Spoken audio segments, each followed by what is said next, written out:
The Catholic faith, according to celebrated poet Sally Reed, is absolutely steeped in poetry. It runs through scripture, liturgy, and prayer. We might even say that it is God's chosen way of speaking with us. Sally Reed offers a critical reflection of timeless Catholic poetry in her latest book, 100 Great Catholic Poems, Now.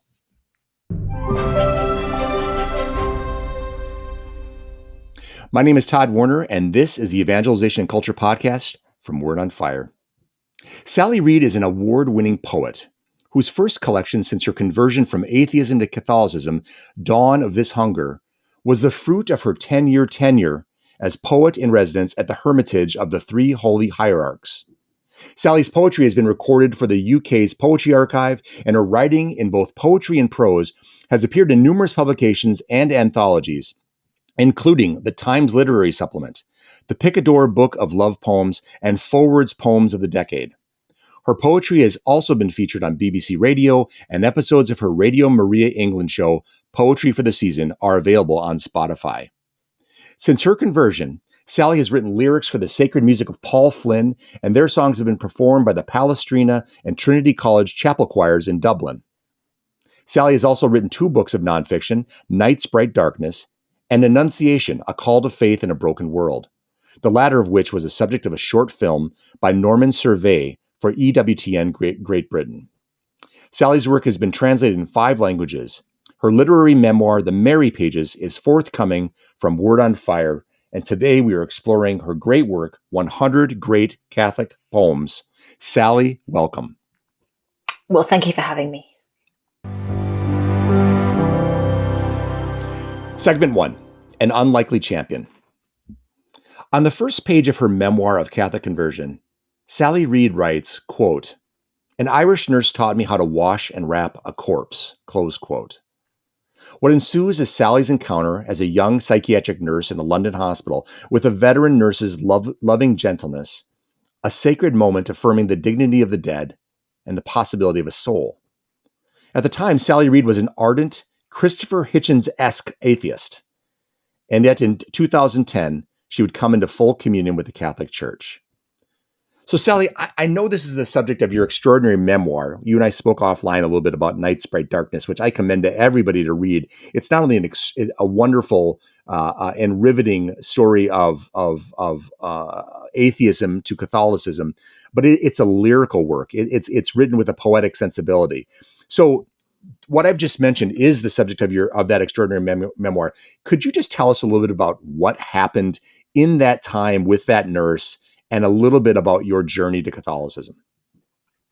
Yeah, the reason I started with that particular sort of vignette was because I was a psychiatric nurse, but I had to undergo some training in general nursing. So I was exposed to, ordinary illness, if you like. Right. And although I was very much an atheist, I soon found that I was kind of squeamish about some things. And so, for example, when we were laying out this man who had died, I noticed very quickly that the Irish nurse wanted to open the window to let his soul fly out of the window. And I found it to be a very sort of spiritual experience, even though then I wouldn't have had the vocabulary to describe it that way.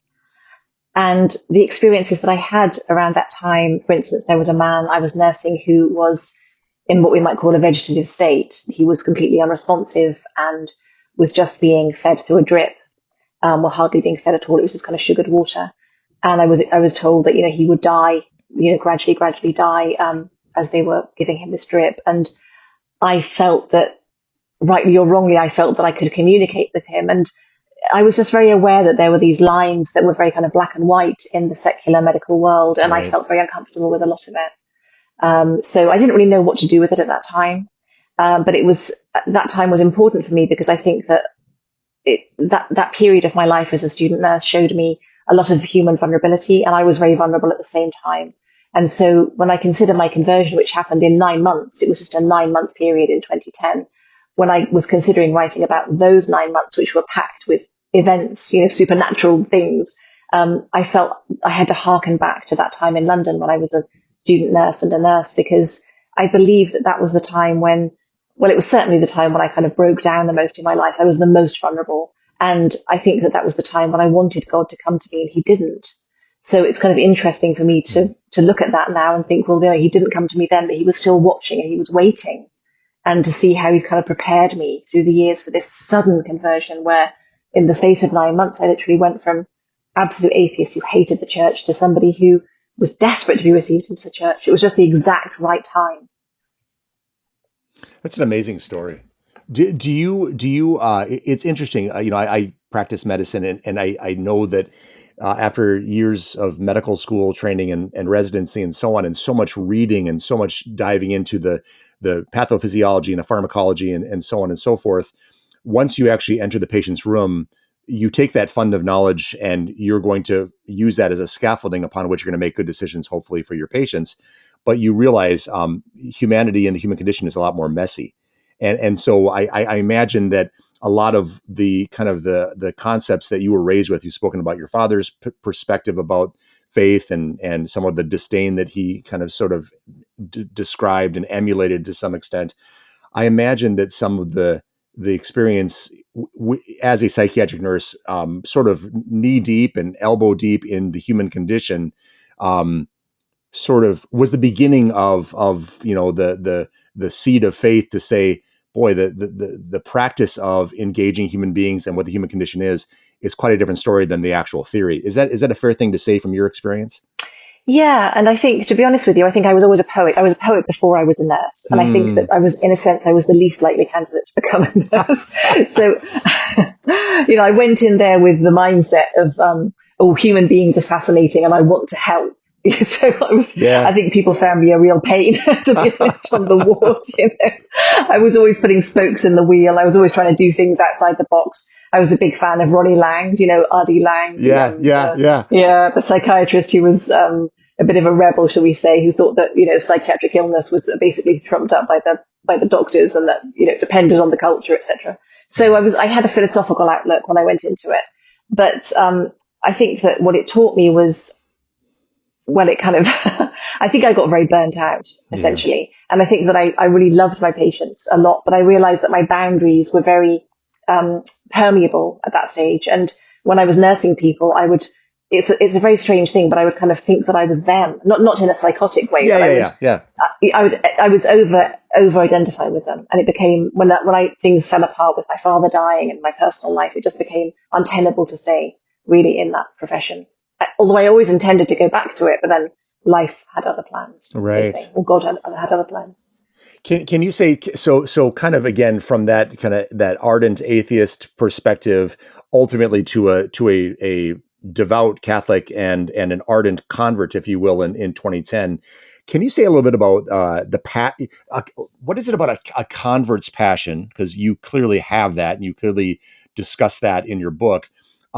What is it about a convert's passion that surprises even the most staunch cradle Catholic? And that doesn't mean there aren't passionate cradle Catholics. There are. We know this. We're surrounded by them. We're edified by them. We're mentored by them. But there's always kind of this commentary, which seems to fit the bill, about the passion of a convert. What's your sense about the distinction of a passions convert versus sometimes what we find in cradle Catholics? Well, it's in a sense, it's hard to say, but I suppose that, because you're a convert as well, I believe. Correct. So, we know what life is like without God. We know that. So it's like, it's a very stark thing. And, I wouldn't go back for the world.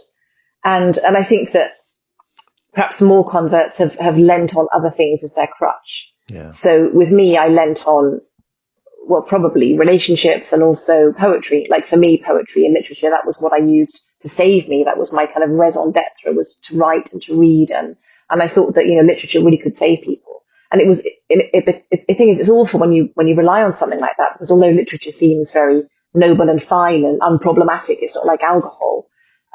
When you're sort of writing as a young woman, I was so desperate to succeed that it was just pitiful, actually. Looking back, I was very unstable with it. So I think that when you find God, you realize your life makes so much sense that you just don't want to ever you can't let go of that. I mean, you just have no desire at all to walk away ever. It never gets boring. Do you feel, when we're going to get into kind of your early life poetry a little bit, did poetry serve, we talk about the Augustan God-shaped whole, and also we talk about the surrogates for God of power, honor, pleasure, wealth, things of that nature. did poetry serve to your perspective? Did it serve sort of as your surrogate for God for so many years, or what would you say about Yeah, I that? really think it did. Like, I really, really do. Well, I know it did because I would literally say things like, poetry, language can redeem us and poetry can redeem us. I Mm, would use that language in my 20s when I was, was a student of literature. And that it was what I turned to make sense of life and to make myself feel better. And that's really essentially what we do with God. We turn to him to make us feel better and to give us sense. That's our initial impulse. So yeah. there's no question that for me, literature was really it was what I was using to plug the God-shaped hole. And I think that that's very true with a lot of artists. And I've thought a lot about, different poets and the fact that suicide is quite a common thing, should we say, in people who are geniuses in the poetic field, people like Sylvia Plath. And when you read Sylvia Plath's poetry, she mentions, God and Jesus and Mary so many times in her later work. Mm, And I almost think that with her, she was so on fire with language and with how she saw the world and with connections and metaphors. And because you see the world in a very heightened way as a poet, sometimes, not all the time, but sometimes. And I've often thought that really it was because she took it to its absolute extreme. But then when she got to the end of it, what was there? yeah. She couldn't get any further, and she was missing that. She was missing God to say, you're the poet, I'm seeking communion with you. And so she burnt out into nothing. It's amazing because to that point, there's a lot of people out there who may not be, they may be agnostics or they may be, nice atheists or what have you, that one can say, I like this person's writing. I was moved by this person's speeches that are speaking with a certain sensibility that almost sounds like a religious sensibility, a Catholic sensibility, what have you. But there is kind of this water's edge. They kind of go up to the water's edge and they go no further. And you're like, why didn't you go the next step? You've delved into or you've celebrated or championed that which flows from God. Why didn't you go to the source ultimately? What kept you from going there? And I don't know if that's just sort of our tendency, our fallen nature, our tendency to blind ourselves, our pride, or what have you. But I imagine, in part, for you having said literature filled the God-shaped hole, and to ultimately arrive at the God that should fill the God-shaped hole, there had to be, I presume, and because I'm still working my way through your memoir, there had to be probably a little bit of I don't want to say a war at the water's edge for you, but there must have been some reluctance consistently until you crossed over into that next level and saw God as the source, not literature. What would you say about that? Yeah, I think going back to that time when I was very vulnerable in my 20s and I was a nurse at that point and I was in the midst of, heartbreak and my father dying. I say in the book that, I sat on the floor in my London flat and I said out loud, I'm in hell. Hmm. And I remember thinking very clearly, if only I believed in God, if only, and I wanted to. Hmm. And this is what's so strange. But I think that, everybody's different and God Yeah. knows the right time to do things. But I did kind of want something else, but I was so convinced that there was absolutely nothing. Hmm. And then, so when God came to me, it was very simple. It was like, oh yes, because I knew it was true because it was happening to me, Yeah. it was a real experience. And then I think the war was really about the Catholic Church for the summer. Once I'd had those experiences, there was this summer where I was, okay, so which church do I go to? Should I be an Anglican because I am English, I didn't like the Catholic Church at all. And then it was an intellectual process, but what swung it was the Eucharist, because I knew that to get close to Christ and to experience Christ as I had done this particular day when I felt that Christ came to me, I knew that I had to have the Eucharist. So it was kind of a no-brainer. I knew that was the best way to be close to Christ. What an incredible testimony! Obviously, this year with the Eucharistic Congress in Indianapolis and so on, to be kind of just once again, it's the true presence, the real presence, and having that. It's an extraordinary story. Sally, let me ask you. Rainer Maria Rilke wrote to an impatient young poet, "Everything must come to term before it is born." So you were a poet before your conversion, as you've mentioned, and you flourished even further since. How would you say your poetry and your poetic sensibility differ in your years as a kind of, if I may say so, an anti-Catholic or anti-religious atheist compared to your years on the road to Catholicism? We're going to start with kind of sort of when you were clearly in the camp against faith, and then you have this process where you are arriving at faith, and then ultimately within the faith. How has your poetic sensibility changed or evolved during that time?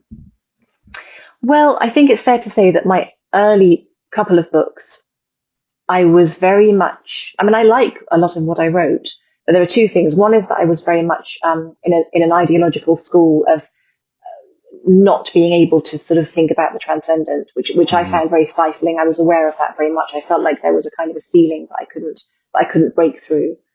So there was that going on.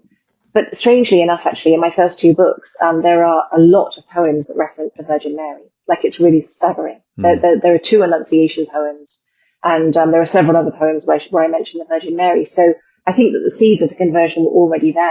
Right. But of course, if you read those books now, you'd be horrified because you'd find them quite shocking and at times quite blasphemous, but not on purpose. I mean, I wasn't trying to be blasphemous. So there's that. And I think that on the road, when I was converting, I was writing a book called The Day Hospital, and it was monologues in the voices of various fictitious psychiatric patients, obviously drawing on my experiences. And it's interesting with that because God does come into that book. So I do begin to sort of question things about God because I was beginning to believe in God at that point. So there is some kind of religious sensibility in The Day Hospital. And then as a Catholic, I mean, the fact of the matter is that I've only published one book of poetry since I became a Catholic, because I've published quite a lot in the terms of prose. And really, it's been my conversion that's led me to prose. And the book of poems that I've written as a Catholic are very, very devotional. So they're all about the life of Christ, and they're about my prayer life, and they're about people close to Christ, like lots about the Virgin Mary, Mary Magdalene, St. Joseph, St. Peter, lots and lots. And they're all sort of talking about the life of Christ and kind of there in the moment in Scripture. But it's very much a devotional book. So the way that came about, it's one of those things where I really feel it was very, very contemplative. It was one of those things it was not forced, and I don't know where it came from. It was a real gift, I think, for me, that book. It's a good kind of illustration of my spirituality, if you like. So yeah, and with poetry now, I think that there was a time where I felt the need to produce lots of poetry and to kind of get published and to kind of, I saw it as a career, and I really don't anymore. I think that if I write poems, I'll know that that's because God wants me to write poems. But if I don't write poems for a few years, then that's okay as well. So it's a strange thing, but I am writing as a lot of prose. So it sounds like there's a certain ease with which you've, I mean, again, and that's not to say that the work you've done before wasn't award-winning or riveting or what have you, but it's what's extraordinary is you can kind of look at a little bit of your spiritual biography, a little bit of the evolution of your journey through some of your creative works. But what I love is this story, as you've just mentioned, that there is a little bit of being allowed to recline and find respite in God, and not necessarily produce. You don't feel that compulsion to produce. It's awaiting inspiration that arises out of the movement of the Holy Spirit, or just a certain intention that arises within you to say, I want to do this. Is that a good place to be? Do you feel like there's a peace that has alighted upon you a little bit because of the maddening kind of I understand the notion of producing work and kind of growing your brand and so on that comes with the professional aspect of being a writer and so on. But have you arrived at a place of greater ease? And as such, have you found there's a change in the authenticity of some of the work because it arises out of that ease and inspiration? What would you think about that? Yeah, I think so. I think that I don't tear my hair out as much as I used to. I think that if I'm supposed to write something, then I do, and if I'm not, then I don't, and I'm much more at peace with that, really. Yeah. And as it turns out, there just seems to be an awful lot to write. I mean, I haven't really the last 14 years I've been incredibly busy with writing. So it's just felt like there's a lot to say, and it's odd how I haven't moved off the subject of the faith at all in all of that time. It's all been about this. So I think it was what was meant to be. And perhaps my early years were kind of like being in training for that. I don't know. I want to ask you, before we move to our next segment, can you say anything that you've learned about the impact atheism has on poetry and the impact Catholicism has on poetry? Hmm. Yes, atheism on poetry. Well, it's complicated as you might imagine, Yeah. but I think you see. Okay, so before the 20th century, people tended to write in form, and things were very much more certain. And the Mm. sonnet is a very certain form, and that was very popular up until it's still popular to some degree now, but it was certainly in Victorian times, for instance. So people were much more comfortable with stating their truth in certain forms. And when you get to the 20th century and the First World War, particularly in a place like England, things break down and the Mm. hierarchy is just destroyed and people begin to lose respect for the hierarchy. And with that came a lack of respect for the church. So things just began to deteriorate. And that's when you get modernism coming in and poems become much more fragmented and they become much more kind of shocking and surprising. And I think that some of that brought us amazing poetry like T.S. Eliot's The Sure. Wasteland. It brought us James Joyce and Virginia Woolf and all those, and Sylvia Plath and all that kind of stuff. But at the same time, by the time I was writing in the 1990s, and this was also happening in the 1980s, there's a kind of a need to look at the absolute subjective and specific. So in workshops, we were taught that, if you write a poem about your toothbrush or about your coffee in the morning, then that's really, really good. But you should never try and extrapolate out to include all of humanity, nor look up to God.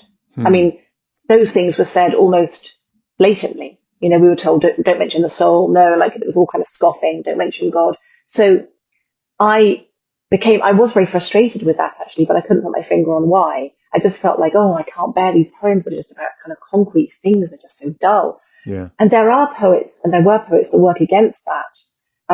There's a Scottish poet who died quite recently called John Burnside, who was a wonderful, wonderful poet and won lots of prizes, was incredibly successful.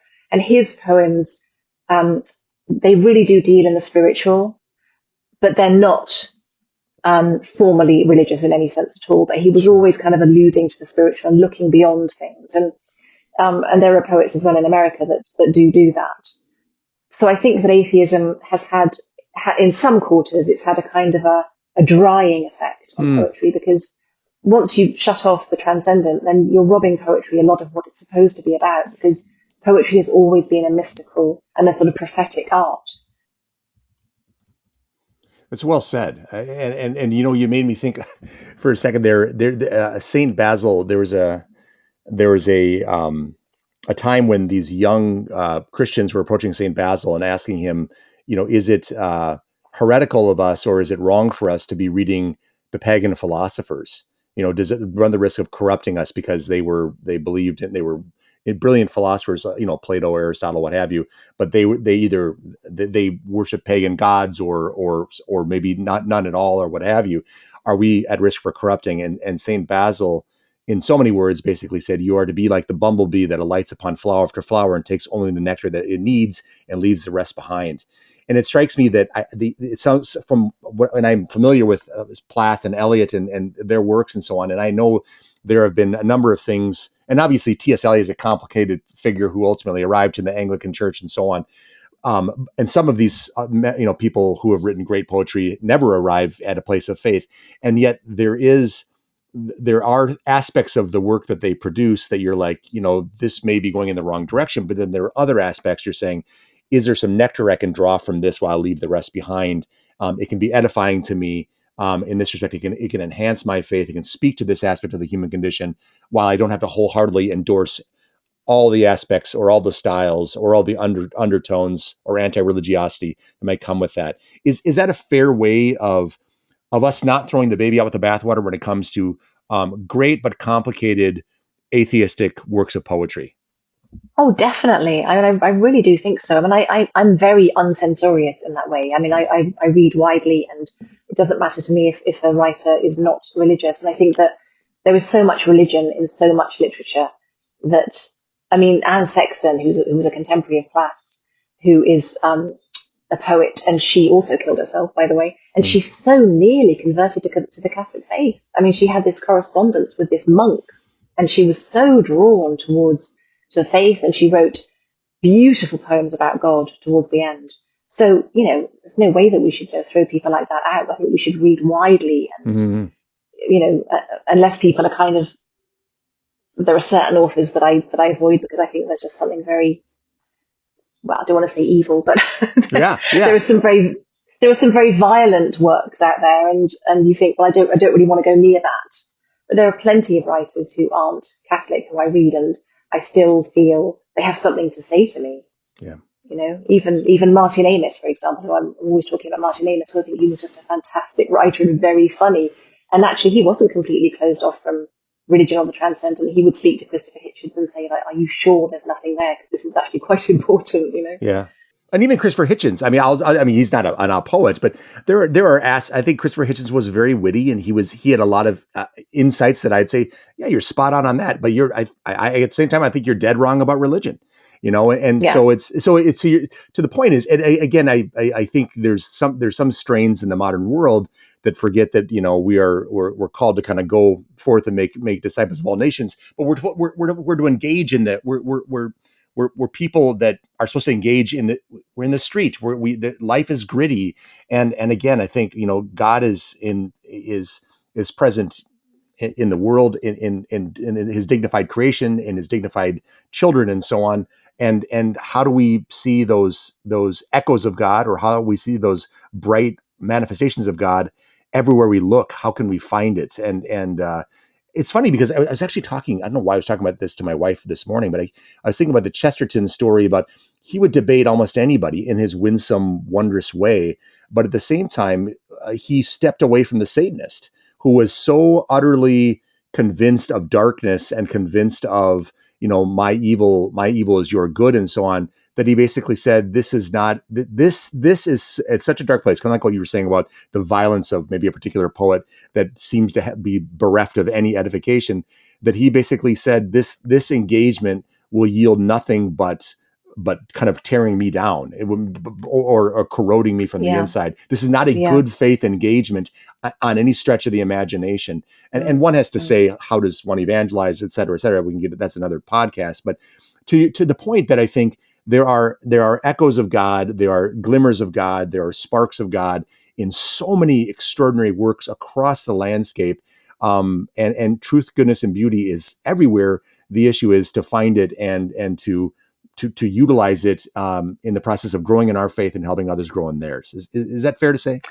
I think so. I mean, I think a book that I read this actually before I converted, but Bret Easton Ellis's American Psycho, I Mm. wouldn't recommend that anybody was to read it because I personally felt that it was just so absolutely dreadful. And Mm. I, you know, in terms of what it was describing. But if you look at Donna Tartt's The Secret History, which I personally enjoyed very much, you know, you might find that it's got areas that you find are immoral, or she's looking at different behavior that's not very nice. But I feel that there's a sensibility there, and there's a kind of a hunger for beauty, and there's a curiosity in her writing, and a beauty that I think is really, really worthwhile. And I've got no trouble with my daughter reading it. She loves The Secret History, you know. So I think it's just being attentive to people who have their antennae tuned to the beautiful and true. And that doesn't mean that the literature is not about difficult things or sinful things, because Right. literature it has to deal with the good and the bad. Otherwise, there is no story or there is no poem. You're always looking at things that are complicated, because otherwise you wouldn't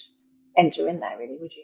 And this is Flannery O'Connor. This is George Bernanot. This is Evelyn Waugh. I mean, so many of these works out there that are just, the first time I read a Flannery O'Connor work was Good Man is hard to find, and as everybody knows, it's just jarring, and you're like, what just happened here? And yet, if you read her description of it in The Habit of Being and so on, you're like, oh my gosh, there's an extraordinary amount of grace intertwined in this messy human condition, and so on. So to your point.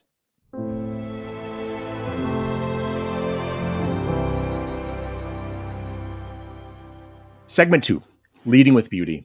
One of the 8 core principles of the Word on Fire movement is via pulchritudinis, the way of beauty. Bishop Barron calls beauty the arrowhead of evangelization, and goes on to say that in evangelizing the culture, we should begin with the beautiful, which leads you to the good, which leads you to truth.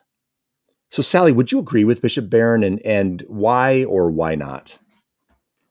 Definitely, I would agree. Absolutely. And I think that the Catholic faith, you know, I know from being amongst non-believers that the Catholic faith is very attractive.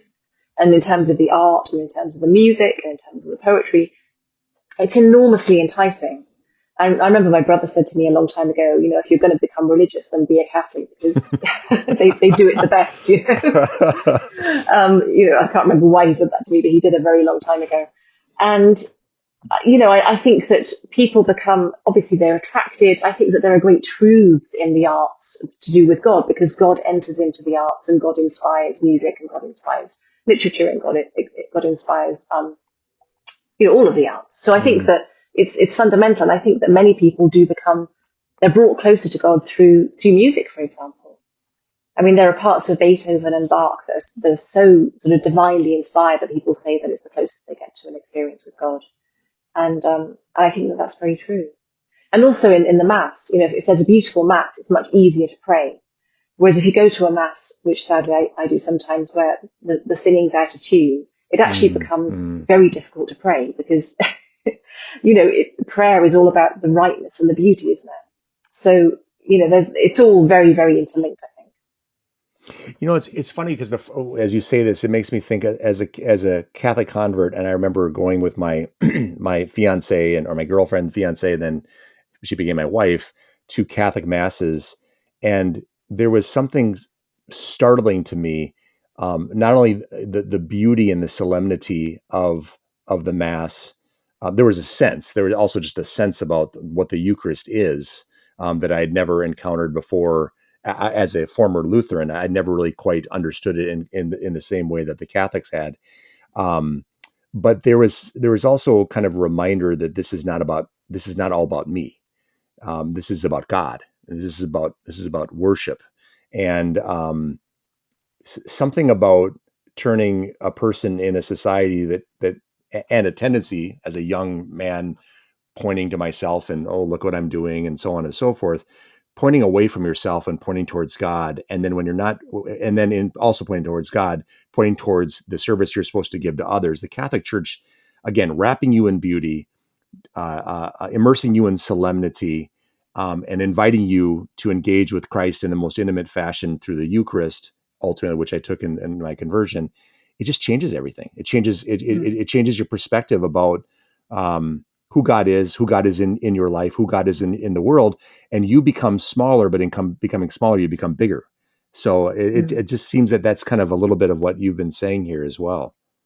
Yeah, and there's also something about, in Mass every day standing up and saying, through my fault, through my most grievous fault. I mean, if everybody would do that every morning, I think the world would be a different place. And do it and mean it. All the leaders thump that chest a little hard. Yeah, like it's my fault. Yeah, a bit of humility here. Like that's what's desperately needed. Oh, so true. So before we get to your latest work, 100 Great Catholic Poems, you've mentioned about being a poem, about obviously being a poet before you were Catholic, being a poet before you were a nurse. Do you remember your first poem? And if so, could you just describe what it was?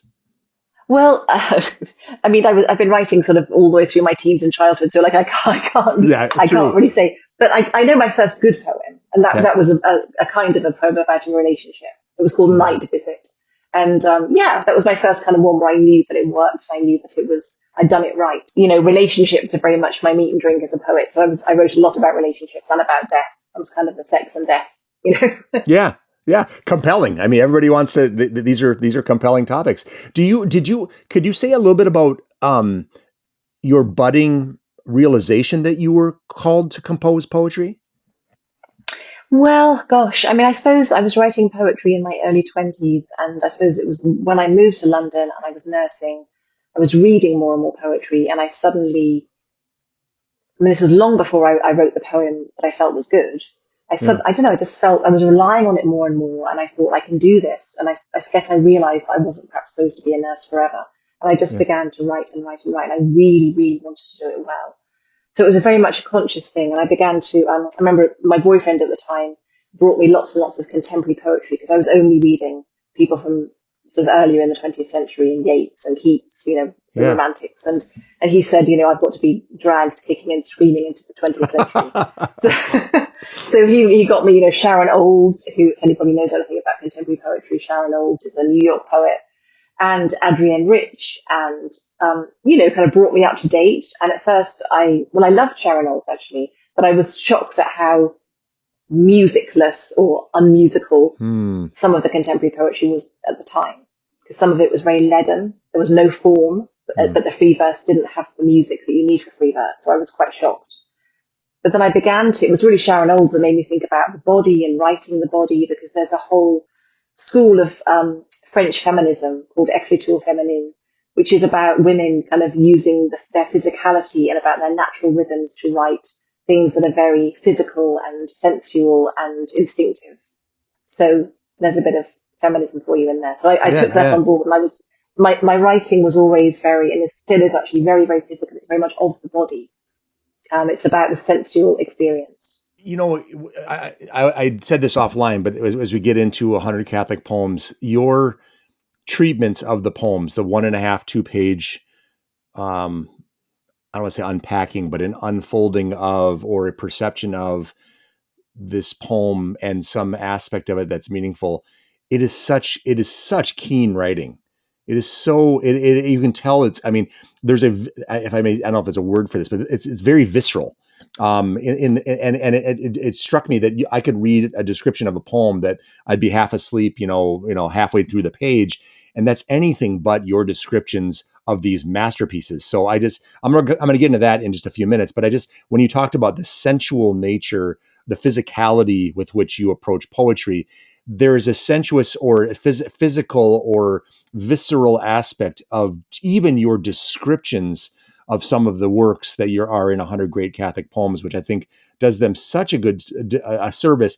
The poems leap off the page. Your descriptions help them leap off even more, which I think is a credit to someone who's discussing the greatest works in perhaps a history of the world. So I bravo to you on that. But I'm so glad to hear you say that. I'm very glad. And it's funny because I look back now, because it just feels like a dream looking back. And when I look at it, it was really, my only goal with it was to make them accessible, was to bring the reader into the poem, like to find a way in. Because I think the problem people have with poetry is that sometimes it's just a big puzzle. It's misty and they can't seem to know what it's about. If you know a little bit of the context of what the poem's about, it makes a huge difference. Yeah. Even the story surrounding it in the poet's own life, which is an unfashionable thing to do, but I think that it's really helpful to the reader. Yeah, very much so. And we're going to dive into that in our next segment. I wanted to ask you can you tell us about your process of writing a poem? How does it work? Is this something that is it? I mean, I imagine it's very personal and maybe it's chaotic. It just pops in my head while I'm washing the dishes or I'm sitting down for an hour in the morning and I'm just kind of, furrowed brow and kind of really stumping through it. What is your process to pen a poem? Well, years ago, before I started to write so much prose, I would literally sit at my desk. I made sure I sat down every morning and I would write something. And it was always very image based. And one great gift I had was one July, when my daughter was really small, I was commissioned to write a haiku every day through July. It was for a book. And that was such a gift. And it's something that I've kept up, is that I try to find an image every day that I write down. And it's just like a very crisp, short image of something that I've seen or something that's occurred to me. Because I think I'm very image based as a poet.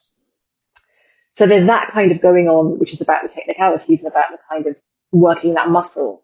But I think when it comes to writing a poem, it really is about something that you can't really nail down. It's a kind of an inspiration that seems to come from something outside, and it's tapping into that. It's almost like a state of prayer. Your mind has to be in a particular state where you're kind of open and you're not consciously worrying or trying to direct your thoughts too much. So it's something that's very hard to control. I think most poets will say, you have periods of writing poems and it all seems to come very easily, and then all of a sudden you just won't write at all. And that's quite scary, because you think, is that it? Is there going to be another poem? You just have to sit tight and just see. But I think that reading is really important, and just jotting things down and kind of keeping things moving. You made me think of the old adage, a picture's worth 1,000 words. And in your case, words are worth 1,000 pictures. You're actually, are you a big fan of Gerard Manley Hopkins? I know he's included in the book, but I just think about his phrasing and the specific words he chose and so on. They're just bursting with, the words themselves are, when they're juxtaposed or they are ordered one after the other, they just explode with the way you pronounce them. So there's image everywhere in there. I'm just curious, does Hopkins have a little special place in your heart, or are there others that you would say that have embodied that that that distillation of imagery in the poem that you've, I don't want to say you have your own unique style, but that you maybe have modeled after a little bit? Yeah, Gerard Manley Hopkins, definitely. Although I didn't really know much about him until I became Catholic, strangely Mm, enough. I didn't study him, but I do love him, and he's very, very vivid. And his language and his use of language influenced poets that I love, like some of the 20th century English poets, like Ted Hughes and E. Cummings, who was American, and various people who are very experimental with language. I think that he's definitely one of the greats, and mm, I think he's the best English language Catholic poet that we have. I really do. He's that's amazing. phenomenal. Sally, would you say, this may be an odd question, is your poetry written for you or for others? Hmm. Well, yeah, interesting. It's very hard to say. Yeah, I think nowadays I would say it's written for God. I really would. Like yeah, yeah, yeah, I just try and get to the truth of it. And I guess in a way it's written for me because I need to get it to a state where it says what I guess I'm trying to say. yeah, And then if other people like it, then good. But I think if you're trying to write poetry to please people, then you're not going to get very far. yeah, Unless you're writing comic verse. I mean, there are so many different types of poetry. yeah, true. I mean, there's narrative poetry, and if I was to write a narrative poem, which I think is highly unlikely, but you never know, then I think that I would be more interested in sort of shaping the story and making it very kind of reader friendly in that way. Yeah. But as a lyric poet, you don't really think about that so much. It's interesting. One of the things I'll give to the medical students and residents is certain excerpts from Rainer Maria Rilke's work, The Letters to a Young Poet.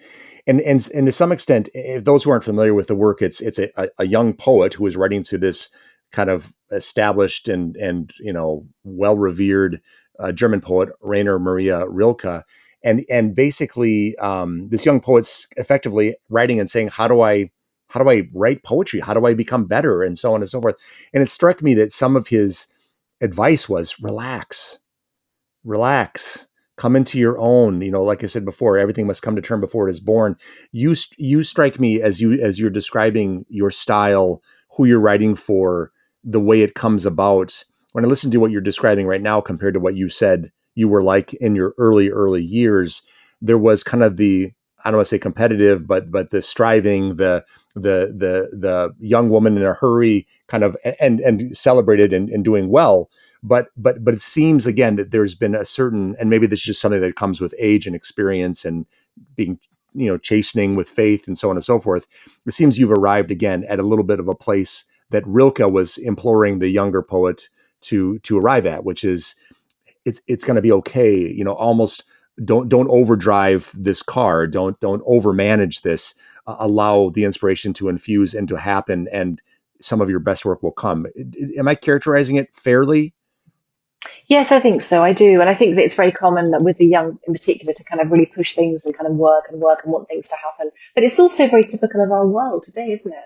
In the sense Yes. that we're all about production. It's all about how much you've done, how many you've written, have you been Yeah. published, have you done this, have you done that? And it's just the antithesis of poetry. Yeah. I Yeah. mean, it really is. And I just made a decision a long while ago, which I'm sure is not the right thing to do. But I just thought, well, I'm not going to send out poems to magazines anymore. Yeah. Because I just felt like it was on a treadmill. It was discouraging. And I just felt, well, and who reads those magazines? It's usually other poets. Yeah. And so I thought, well, what I'm going to do is if I write a poem, I'm going to just try and put it somewhere where other people will see it, whether it's, for a while I thought about social media, but even things like the Tablet or the Catholic Herald, which are Mm. English Catholic papers, that are not poetry, they're sort of news and events and stuff in the church. If you put a poem in there, people will read it who would never read a poem normally. And Yeah. I think to me, that's much better. In England as well, we have poems on the tube, which is our subway.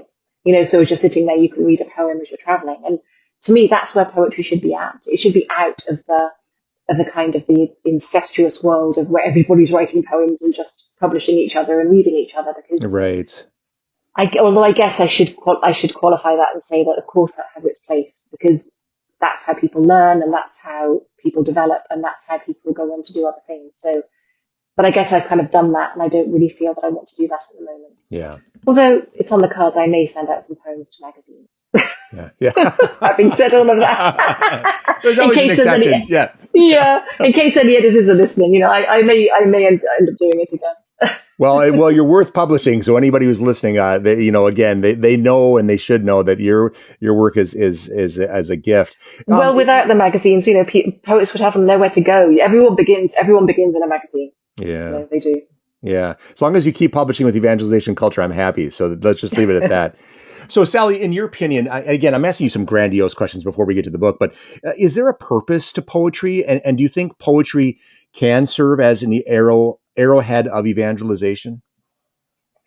Well, I do. And I think that the problem with poetry is it's very kind of slippery, isn't it? And if the minute you try and nail it down or say it's the arrowhead, it shrivels before you. Right. You can't see how that would work. But the thing is with poetry is that, for a start, it's an art form that requires time and expertise and patience on the part of the reader, and it's very beautiful and it's very deep and it's not obvious. And we live in a culture that works against all of those things. But that's precisely why it's become more and more important. Because obviously we live in an age where everything's incredibly quick on social media. Kids are reading things that are shortened all the time. And literature that's long or literature that's difficult and requires time and space is very, very important. And in the faith, I think that, I feel sure that poetry can put people in touch with their faith. And I think that one of the best things about the anthology is that I really feel, and I feel this from a personal perspective, if you've said your prayers and maybe you've read some scripture and you just feel like you're still plugged in, with God, and you want something else to read, it's a really good book. It's devotional because strangely enough, or perhaps not strangely enough, every single poet in the book is a Catholic or was a Catholic, because they're all past, which was a decision that was made. And I think it was very wise, because you're not going to get a sense of this person's being a bit snide, or this person didn't really believe what they were writing. That they're all believing and they're all striving, they're all searching. And I find that it's great companion to prayer and to spiritual reading. It is spiritual reading, actually, So I think that I think that it's very important as part of evangelization. Sally, many people are intimidated by poetry. I was one of them. And when Miss Duffy in fourth grade wanted me to memorize and recite before the class with everybody else, Robert Frost Stopping by Woods on a Snowy Evening, which is not a difficult poem, but in the eyes of a fourth grader to memorize that, much less recite it, much less make sense of why some guy stopped in the middle of the woods and just stared into the woods and then rode on. I was stymied by the importance of this at the time, only to years later realize the brilliance of having this in my marrow and how much more it means to me now. But there are still many people are intimidated by poetry. They're put off by what they perceive as stilted language or endless hunts for symbolism. And Gary Saul Morrison, the professor of Russian literature at Northwestern, explains that rendering literature and poetry too technical, so foreshadowing, symbolism, protagonist, antagonist, identification, by doing that, it kind of kills interest. And Morrison writes, this quote, "This means the first thing a teacher needs to do is help students have the experience the author is trying to create. There's no point in analyzing the techniques for creating an experience the students have not had," close quote. So my question for you, Sally, is how can someone simply experience the beauty of poetry without getting bogged down in the technicalities? Yeah, and that's what I tried to do really with the anthology commentaries was, as you probably noticed, there isn't a whole lot of jargon, and I don't look at the technicalities and I think that, when poets are writing, most of the time, and certainly my own experience, you're not thinking to yourself, "Oh, I need a trochee there," or "Oh, I need an I am here." It has to come. This is a really important phrase for me. The pressure of content determines form.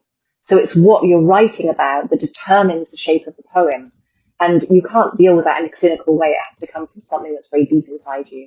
So I think, it's important that when people are reading a poem that they can understand by looking at the colors and the speed and the emotions and, yes, the rhythm, but you don't have to get bogged down in kind of identifying nuts and bolts. You should be able to say, this felt very fast. And then you can say, oh, well, why did it feel very fast? Or this felt very grey or dark. So, let's look at the adjectives. What kinds of adjectives were they using? Or this felt very cerebral. Well, why did it feel cerebral? So I think it's important that you're using your senses and your perceptions to really explore what the poem is before you start thinking about the technicalities of it. Was your quote, the pressure of content determines form? Is that what you said? Yeah. So for instance, I love that. if you want to write a book if you want to write something about the Russian Revolution, then it's probably going to be a great big novel. It's unlikely to be a haiku, right?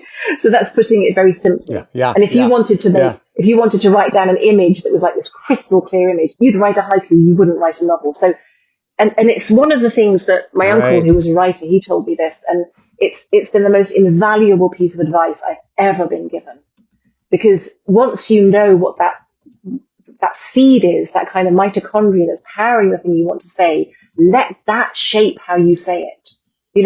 You can't get up in the morning and say, I'm going to write a sonnet. No, either what you're saying, what you're thinking and what you're feeling is going to come into the shape of a sonnet, or it's not. It's going to have a different shape.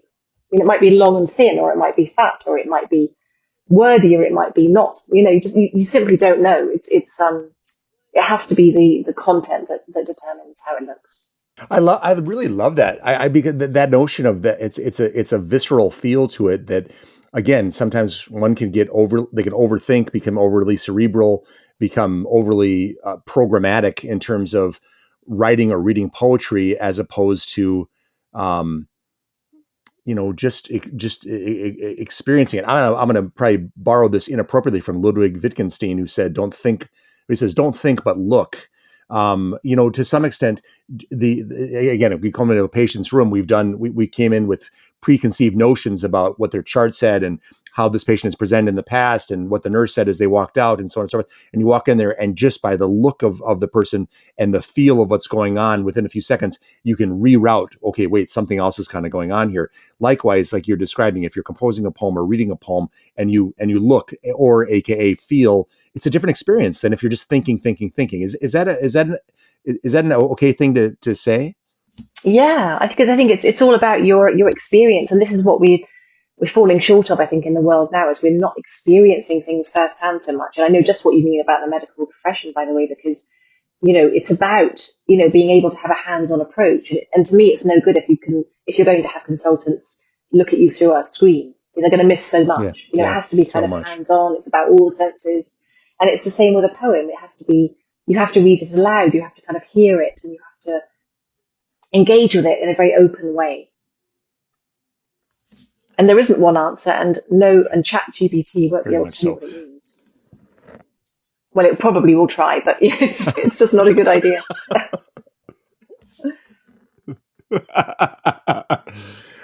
One last question before we move into segment 3 on the 100 great Catholic poems. Sally, again, small question. How do you perceive the state of modern poetry? Are you encouraged? Are you dismayed? Are you hopeful? What would you say? I think that poetry in where we are at the moment, I'm sort of unsurprised, and I wouldn't expect it to be any other way. I think we have to remember that every century has produced an enormous amount of terrible poetry. That's the first thing to remember. And then in every century, there have been a few stunning poets. And then if you look at the output of those particular stunning poets, they've probably produced, for the most part, they've produced maybe 4 or 5 brilliant poems. So poetry is a very low yield thing. There's very little good poetry, and the best poets produce only a small amount of brilliant poetry. So that's just a given. So my granddad gave me a little book of Victorian poetry, years ago. And the poetry was absolutely abysmal. All those poets have been forgotten. They were kind of the contemporary poets of their time, and they were just really awful. It was just doggerel. And so in a sense, if I look around now and I see poets who aren't very good, then I think that's just the way things are. Yeah. Every century will produce just a few very, very good poets. And I think that we're doing well. I think that there are very good poets in the 21st century.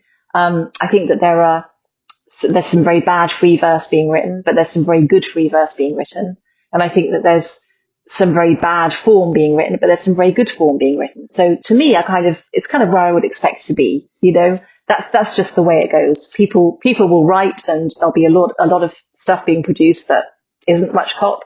but there is good stuff being produced. Do you think, out of curiosity, from your perspective, do you think that contemporary societies recognize the poets that 50 years, 100 years later, we all think are great? I mean, are the bigs of the day truly proven to be bigs in history, so to speak? I mean, into the future. Okay. Yeah.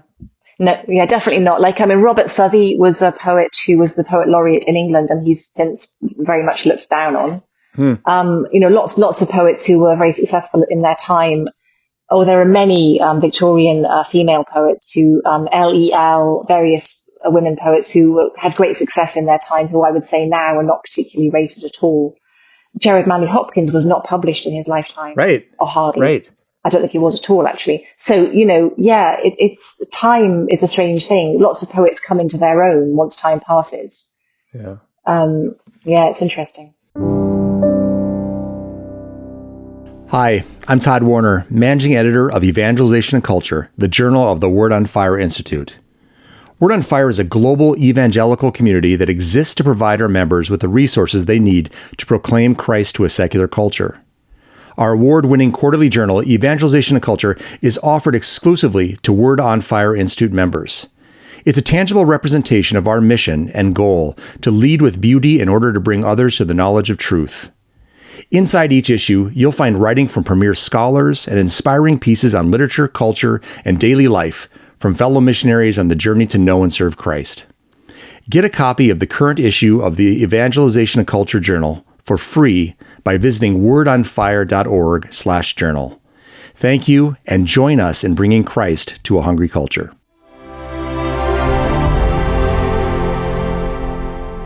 Segment 3, 100 Great Catholic Poems. In his essay, The Vocation of Flannery O'Connor, Father Damien Ference wrote, quote, Flannery O'Connor had no intention of writing Catholic novels or Catholic stories. Rather, she wanted to write good novels and good stories, and she trusted that if she was a good Catholic, her worldview would manifest itself in her work. O'Connor professed, quote, I see from the standpoint of Christian orthodoxy, this means that for me, the meaning of life is centered in our redemption by Christ, and what I see in the world, I see in relation to that, close quote. So, Sally, do you agree? Yes, I do. Yeah. I think that if we, I think I would, strangely enough, because my work is very Catholic, but I would never kind of set out to write something Catholic. I do think that it's about you just bringing your mindset to the work, and then, if the work is good enough, then it will bring people to a certain truth. I think that that's very true. So let's talk a little bit about 100 Great Catholic Poems. Sally, tell us a little bit about how did this idea come about? Well, it was actually Word on Fire that came to me, and they had this idea for 100 Great Catholic Poems. And so I had to talk to them about what kind of vision they had, and we talked and we kind of thrashed out a few things, and we had to make certain decisions. As I've mentioned already, we decided that the poets, they had to be professing Catholics who, died in the church type thing. We decided that they would all be dead poets because we thought, well, choosing from amongst the living poets is kind of tricky, and we can't really establish if someone's impact is going to be durable until after their death. That's always a tricky one to say. And they wanted every poem to have a commentary so that people could find the poem accessible. So that was it was a huge undertaking because of that, really. And we also wanted to, although I suggested that we covered the whole 2,000 years of the church. And I tried to make it as many different countries as I possibly could, bearing in mind that obviously the language is an issue. They're mostly English language poets, but we've got many countries, actually. I think about 20 something countries, or is it 20? I can't remember. So 100. This book, 100 Great Catholic Poems, is a magisterial collection. Obviously, and honestly, it's the best I've ever seen. There's a sonnet from Michelangelo, a poem from Anne Porter, a prologue to the Canterbury Tales, an ode from Paul Claudel, and of course names like Augustine and Teresa of Avila and Belloc and Stevens. In an interview with the National Catholic Register, you mentioned how, quote, the selected poems not only showcase a stunning literary tradition, but they reveal history, mysticism, and renewal within the faith, close quote. So, Sally, I think I and everybody else who's going to read this wonderful book, which is just masterpiece after masterpiece, how even in a survey of 2,000 years across a global landscape, how were you able to select the 100 outstanding Catholic poems? Because we're going to talk about the cutting room floor in a few minutes, but how did you do that? Well, so some of them were just no-brainers. I mean, obviously you're going to have the Divine Comedy. I couldn't have the whole of the Divine Comedy, but I knew that I needed to have a good sample of that. And Gerard Manley Hopkins was a no-brainer, and even people like Chaucer and Piers Plowman, they were both no-brainers. So it kind of a lot of it emerged quite naturally, actually. And then it was a question of finding people who were truly great. And as I said before, great poetry is fairly rare. So if you're actually putting boundaries around it and saying it can only be Catholic, it's not that you're not spoiled for choice, but it certainly pares things down. I wanted to keep the level up. I wanted to make sure the standard was high. So I quickly shed things, and I wanted to make sure that things were very, very good in terms of a literary standard. Right.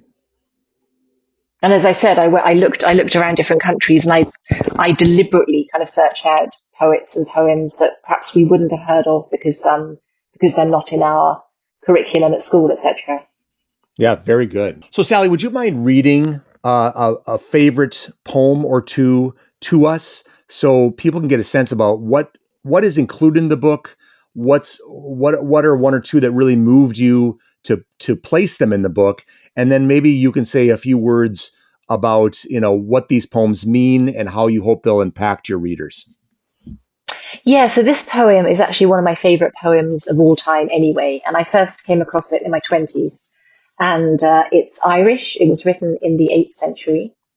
And it's been translated into English by Lady Augusta Gregory, who was a good friend of Yeats. And it's a very beautiful poem about heartbreak. And it's written from the perspective of a young woman whose love has left her, basically. And it's called Donal Og, which means young Donald. It is late last night. The dog was speaking of you. The snipe was speaking of you in her deep marsh. It is you are the lonely bird through the woods, and that you may be without a mate until you find me. You promised me, and you said a lie to me, that you would be before me where the sheep are flocked. I gave a whistle and 300 cries to you, and I found nothing there but a bleating lamb. You promised me a thing that was hard for you, a ship of gold under a silver mast, 12 towns with a market in all of them, and a fine white court by the side of the sea. You promised me a thing that is not possible, that you would give me gloves of the skin of a fish, that you would give me shoes of the skin of a bird, and a suit of the dearest silk in Ireland. When I go by myself to the well of loneliness, I sit down and I go through my trouble. When I see the world and do not see my boy, he that has an amber shade in his hair. It was on that Sunday I gave my love to you, the Sunday that is the last before Easter Sunday, and myself on my knees reading the Passion, and my 2 eyes giving love to you forever. My mother said to me not to be talking with you today, or tomorrow, or on the Sunday. It was a bad time she took for telling me that. It was shutting the door after the house was robbed. My heart is as black as the blackness of the sloe, or as the black coal that is on the smith's forge, or as the sole of a shoe left in white halls. It was you put that darkness over my life. You have taken the east from me. You have taken the west from me. You have taken what is before me and what is behind me. You have taken the moon. You have taken the sun from me. And my fear is great that you have taken God from me. Wow. Yeah, it's beautiful, isn't it? It's absolutely beautiful. And to me, although it's a love poem, it's not written as a spiritual poem as such. It's so steeped in Catholicism. It's the fact that she's in the mass, on her knees reading the Passion. It's not just that, it's the imagery, which is so very Catholic. All the things that he promised her about the fine white court and about the 12 towns. There's a biblical ring to all of that, like all of these spectacular promises. But of course, unlike God, he breaks his promises. This guy, he's like, she's put her faith, all her love into this mortal man who's let her down, whereas God's promises come true. So at the end, when he leaves, he's taken everything from her north, south, east, west, the sun, the moon, and everything, and even God. It's almost, how when you're young and you're in love, you sort of make an idol of your lover, and he becomes a kind of a God substitute. So I think it's just so dramatic and so powerful. It's absolutely beautiful. And your reading of it, by the way, I think we should commission Sally Reed to read this whole book, and we can all listen to it as we're falling asleep. Not because you want to put us to sleep, but because it is such you have such a soothing, I mean, if not, and of course it's the tone of the poem too, a haunting reading of this. What I love about this poem and your reading of it is it pulls us out of life. It puts us in this space that's timeless. It's in somebody else's story, and we're walking stanza to stanza, if you will, line to line, wondering what will happen next. Beautifully read, a gorgeous poem. When was that from? You said that was from the eighth century. In Irish. But you see, Lady Gregory, she was no fool, and the way she's translated it, you can hear the Irishness in it. It's so Irish, isn't it? Just the way, it's the syntax and it's the way certain things are said. I think it's just phenomenal. I love it. I really love it. I'm starting to think that W.H. Auden kind of ripped some things off from there in his Funeral Blues. I don't know if you remember that one. You were my north, my south, my east, my west, my my Sunday best. Put out the sun, put out the moon. It's not. I mean, it's the last stanza, especially, or the last kind of collection of words. It strikes me that I'm like, Auden, man, you ripped this off. Which I still think that's a profoundly haunting. Maybe I'm being too harsh on Auden, but anyway, gorgeous. But yeah, it'd be interesting to know if he knew this. I think he probably would have done, given the timings. Yeah, interesting. Okay, well, after that, is there another one you'd share with us? A favorite of yours? Gosh, well, the page has fallen open at St. Robert Southwell, who was writing in the 16th century. He was martyred in 1595, and he was a Catholic priest. And of course, at that time, it was against the law in England to be a Catholic priest, and so he was tortured and killed in a horrible fashion. And he was an absolutely phenomenal poet. So this is called The Burning Babe, and if you can imagine him as a priest, he would have been in hiding, going out for a walk in the snow in England, and he has this vision of the baby Jesus, and it's fascinating the way this is written. I'll say more about it once I've read it. Please. The Burning Babe by Robert Southwell. As I, in hoary winter's night, stood shivering in the snow, surprised I was with sudden heat, which made my heart to glow, and lifting up a fearful eye to view what fire was near, a pretty babe, all burning bright, did in the air appear, who, scorched with excessive heat, such floods of tears did shed, as though his floods should quench his flames, which with his tears were fed.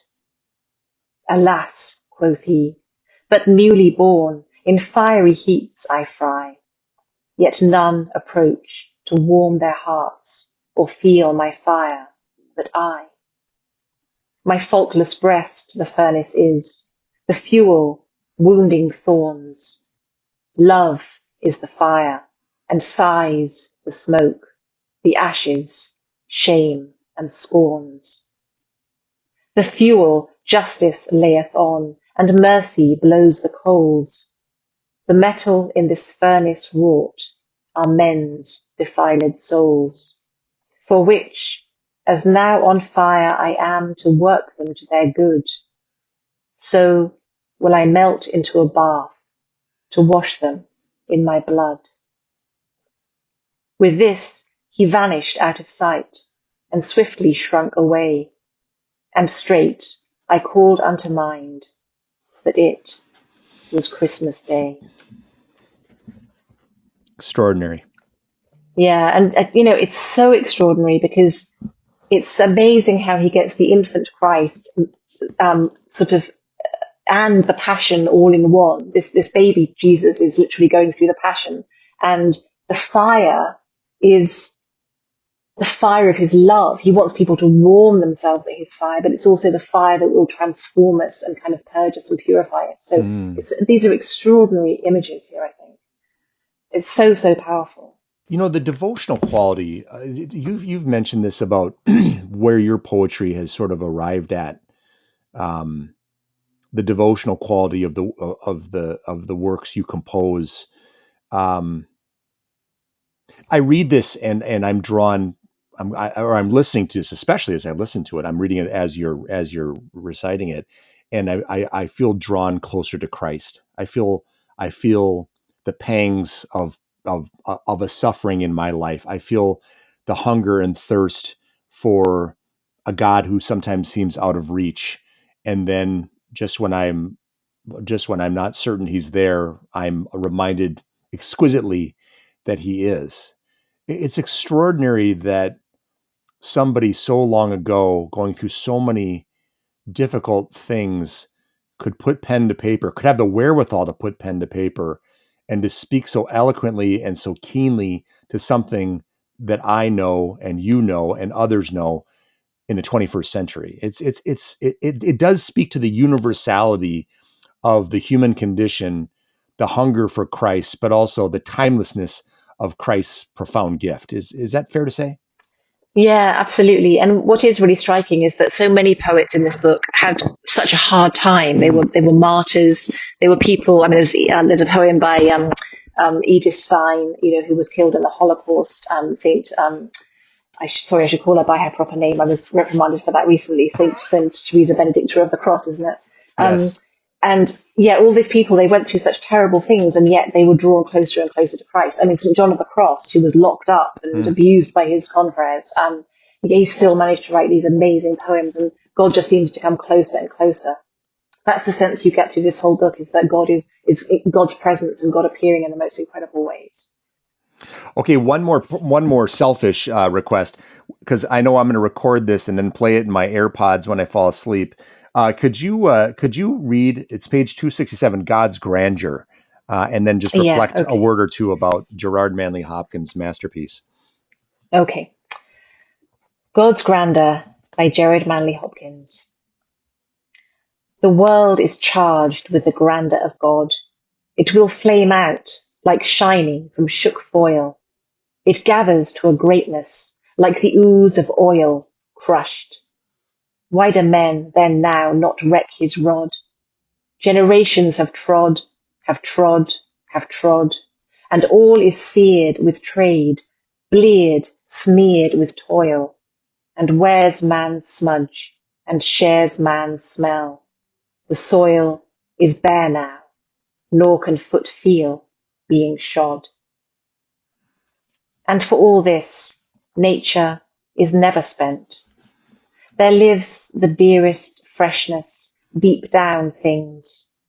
And though the last lights of the black west went, oh, morning, at the brown brink eastward springs, because the Holy Ghost over the bent world broods with warm breast and with, bright wings.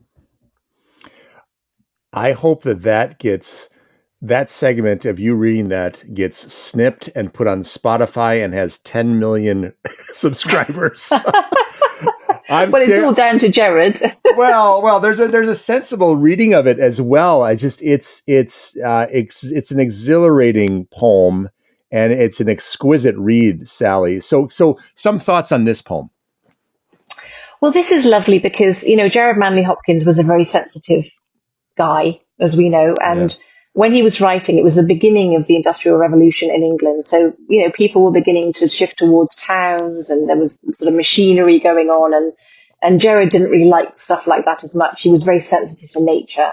So this is really about, seeing God in the created world, which was so important to Jared Manley Hopkins, because he was a great devotee of Duns Scotus, who was a theologian who believed very much in God's presence, being in a very particular way in every single created thing.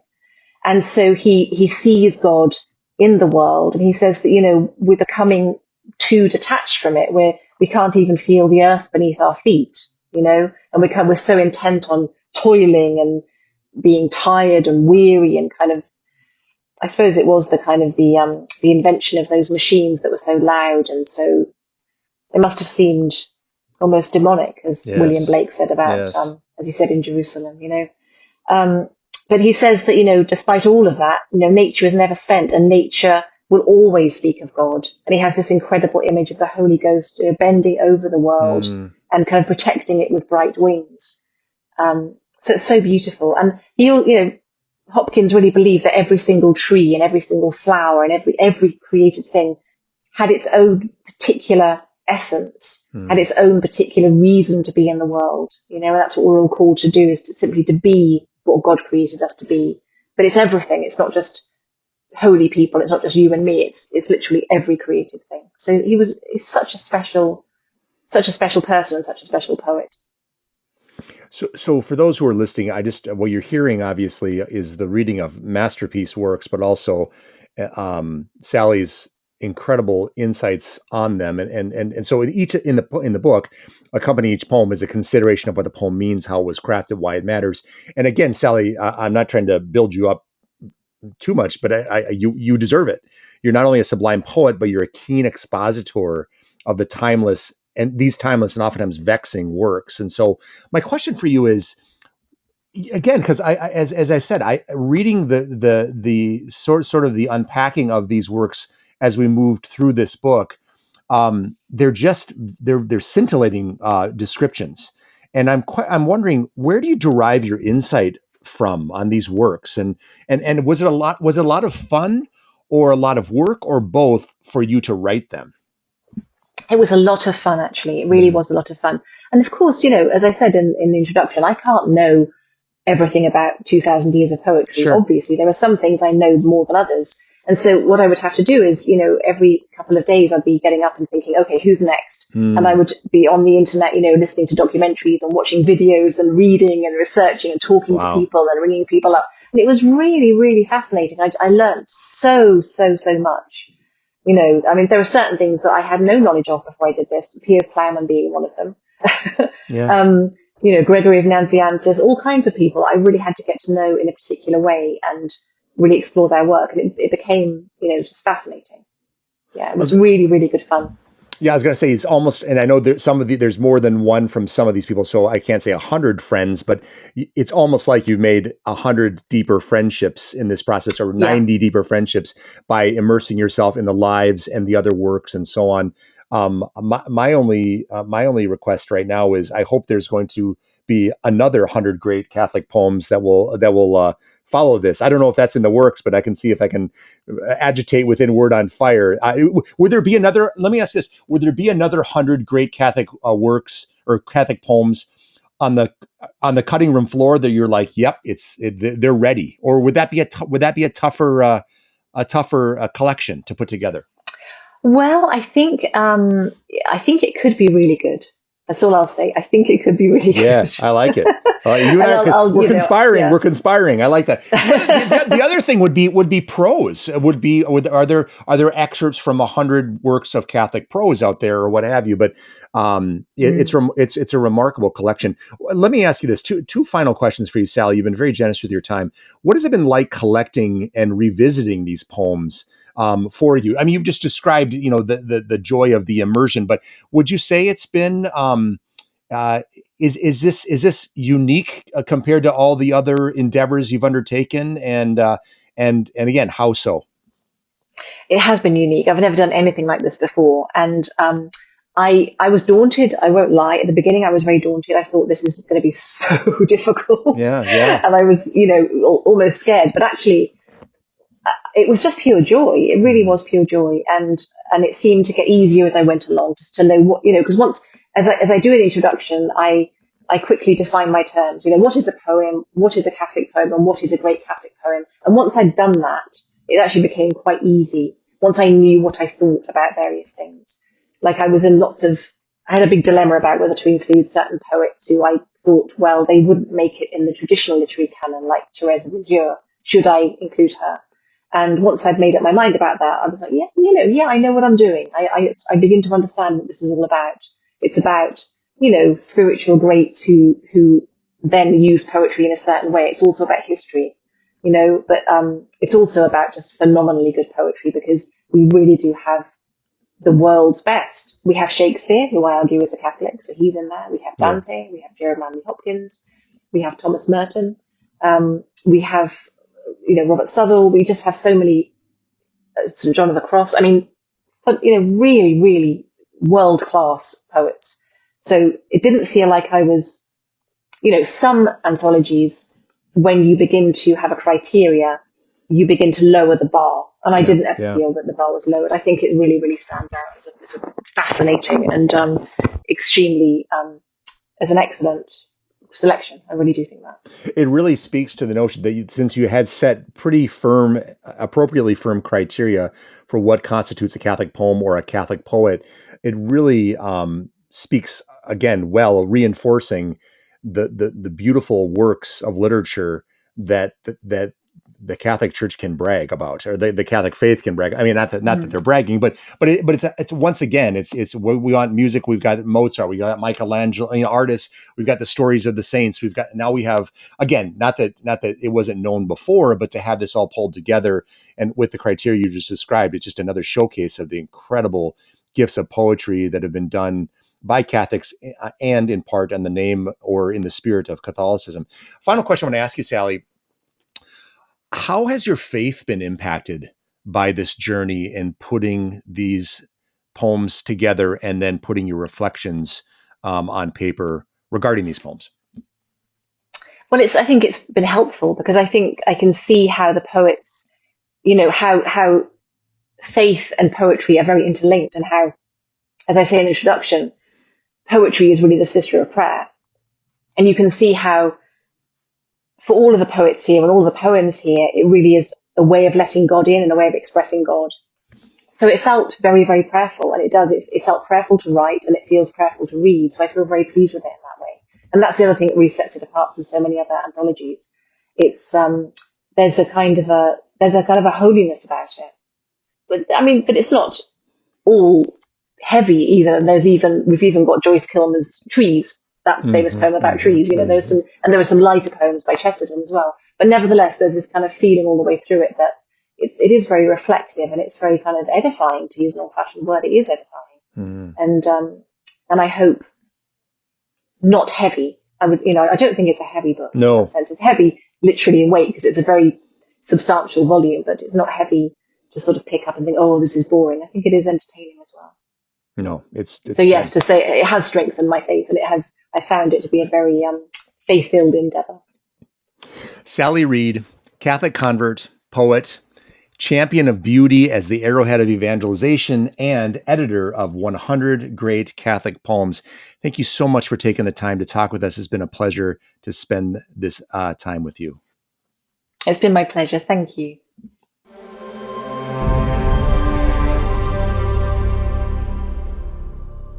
So I've been thinking, poetry is the sister of prayer. Among the many things that moved me during my conversation with Sally Reed, I really like that. Poetry is the sister of prayer. My beginnings with poetry were rather inauspicious. It happened under the tutelage of my fourth grade teacher, Miss Duffy. She directed us not only to memorize Robert Frost's poem, Stopping by Woods on a Snowy Evening, but also to recite it in front of the entire class. And this was all to happen in 2 weeks. The sheer terror this assignment struck in me, much less the vapidness, according to my fourth grade tastes, of Frost's theme, made me an early hater of poetry. But years have passed, and stopping by woods on a snowy evening, that 4-stanza, 16-line poem about a man riding with his horse into the dark, snowy woods, stopping, contemplating, and then riding on, has stayed with me, accompanied me, and comforted me time and time again. But what is it about this poem, or any poem, that comforts? It is because, as Sally noted, poetry is a sister of prayer. To revisit Frost's poem is to usher me back to the innocence of 4th grade, to recall the once vibrant, now past Miss Duffy, to sit motionless in an imaginary carriage and to sit momentarily, hearing in the serenity of silence the sweep of easy wind and downy flake. It is to visit a sacred interior space. In rhythm and cadence, imagery and emptiness, poetry beckons us, draws us in, even haunts us. Whether sonnets or epics, content whimsical or profound, poetry demands our attention and refuses our safe tendency to settle for a superficial life. Poetry simply will not let us alone. In that, it makes sense that poetry is a sister of prayer, because our loving God never relents either. So the next time you whisper an Our Father or pipe out a Glory Be, perhaps in its company we might recite a line from Dante's Divine Comedy, or a stanza from Hopkins' God's Grandeur, or a fragment from Anne Porter's The Shortest Days. And in doing so, may we more richly sense the mystery and wonder, not only of the beauty of verse, but the sublimity of God, its ultimate creator. And one last thing. To be sure, read 100 Great Catholic Poems edited by Sally Reed, but also return to a simple poem from your youth. What poem, what stanza, what line did a mentor ask you to commit to memory? And what does it mean to you today? Go back and read the poem in its fullness, read it anew, and accompany it with a small prayer of gratitude. Thank you once again for joining me on the Evangelization Culture Podcast. I'm Todd Warner. Until we meet again, keep bringing Christ to a hungry culture.